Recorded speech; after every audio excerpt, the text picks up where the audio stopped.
When I first came to UC Berkeley, I was very intimidated. I mean, this is a very big name school. People are so intelligent, coming from so many different parts of the country and the world, and I was very quiet. Lauren Valdez came to Berkeley to study architecture, but she eventually realized she wanted to do more than what was offered in the standard course curriculum. By the time I got to my more elevated years in architecture school, I felt that something was kind of missing. I didn't really like this kind of egotistical, like elitist architectural thinking, but that's what moved me to the global poverty and practice minor. Is I saw the way the process of architecture could be used towards global development. Lauren's talking about the 2-year-old program at Berkeley called Global Poverty and Practice. It's not about engineering alone, about malnutrition.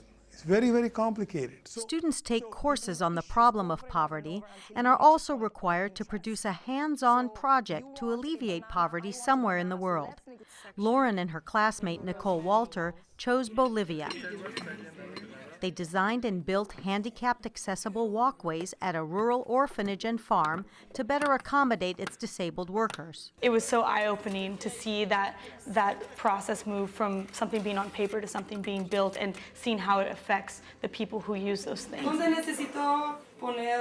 The Global Poverty and Practice program is part of the Blum Center for Developing Economies, established with a $15 million grant from real estate developer and UC Regent Richard Blum. Most people don't live anywhere as well as we live.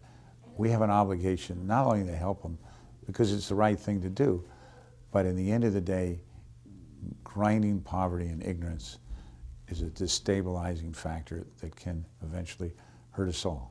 Already in just 2 years, Global Poverty and Practice has become Berkeley's fastest growing minor with about 300 students.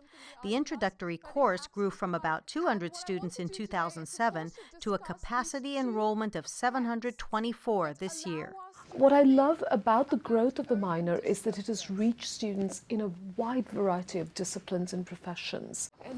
City and regional planning professor Ananya Roy is in charge of the curriculum for the Global Poverty program. Orphans whose mothers were infected. The extensive coursework required for the minor includes the study of various models of poverty alleviation and training on the history and condition of the particular region of the student's project. They have to do what they have to do in order to put food on the table, in order to educate their children. Roy says that's what makes these students different from the average global volunteer. What we've been able to do with the minor is to bookend that experience by having students, before they head out, really think about what they're going to be doing and why, and in difficult and critical ways. And when they return, to reflect upon what they are doing and how the experience they've had in the field may have possibly transformed their own professional goals. That's exactly what Jonathan Lee says happened to him. As a public health major, he spent a summer vacation as a volunteer in healthcare clinics in Honduras. And I was really shocked at what I had seen in the clinics as well as outside of the clinics that we set up. And I kind of came back really angry and frustrated at what I had seen and very almost helpless. When he returned to campus, Jonathan was excited to find the Global Poverty and Practice minor. Now armed with much more knowledge, he went back to Honduras with a 2-pronged project: to educate Hondurans on basic hygiene, sanitation, and nutrition, and to train healthcare workers in communities that are too far from healthcare centers. His goal was to help develop a lasting healthcare system that would begin to relieve people of their dependency on outside volunteers. The Global Poverty Minor has really helped me not only help other people, but it's also kind of helped me find myself. It's really shaped, I guess, everything that I'm interested in now, and it's really supplemented it as well. In fact, Jonathan spent last semester working with other students who are preparing their global poverty projects, providing first-hand advice on what to expect and how to prepare. And he heard a further call to action when the Blum Center invited the Dalai Lama to campus. I'm one of the 6 billion human beings, nothing special. So each of us have some moral responsibility to think well-being of the 6 billion human beings, because we are part of that.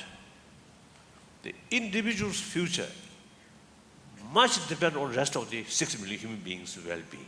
Go back. Soon, the Global Poverty in Practice program will have a home of its own.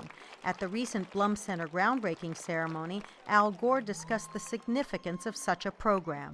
What has made this so exciting is the demonstrated commitment of the student body here to this curriculum. I will predict for you that this will quickly become a center of global importance. The ambitious vision of the Blum Center has taken root quickly and more firmly than even its initiators had expected. The concern initially was, well, who would be crazy enough to do this minor? That it would be a boutique minor with a handful of students. But I think over and over again, Berkeley students have shown that the more we challenge them, the more they live up to and exceed those challenges. From UC Berkeley, this is Roxanne Makasdjian.